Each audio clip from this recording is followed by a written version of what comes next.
బావికాడ pipe బలిగిందని దుకాణంలోకి వచ్చి RR coupler పట్టుకొని ఇక బావికాడికి అయితే పోతాను. ఇక బావికాడికి పోయే దారిలో అయితే పెట్రోల్ అయితే అయిపోయింది. నాకు ఏం చేయాలో తెలియట్లేదు. మా వాళ్ళకి ఫోన్ చేస్తే పెట్రోల్ అయితే పట్టుకొచ్చిర్రు. ఇక పెట్రోల్ పోసుకొని బావికాడికి అయితే వచ్చినాం. బావికాడికి వచ్చిన తర్వాత పగిలిన పైప్ కాడికి అయితే పోయినాం. పోయి అందులో ఉన్న నీళ్ళని ఎత్తిపోసి పగిలిన కాడికి పోసి ఆర్ఆర్ అయితే ఎక్కించినాం. ఆర్ఆర్ ఎక్కించిన కొద్దిసేపటికి ఆర్ఆర్ అయితే పలిగింది.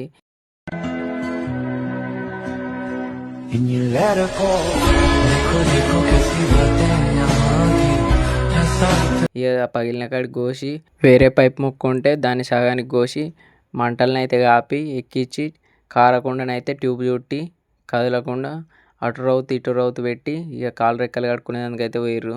నేనైతే మా పెద్దమ్మ వాళ్ళ బావి ఇక్కడికైతే పోతానా. ఇక పోతా అంటే మా వాళ్ళు అయితే మొత్తం ఎండిపోయినాయి నీళ్ళు లేక. మా పెద్దమ్మ వాళ్ళ పొలం దగ్గరకు వచ్చి నార్మల్కి అయితే నీళ్ళు పెట్టి మళ్ళీ మా పొలం దగ్గరికి అయితే పోతాను.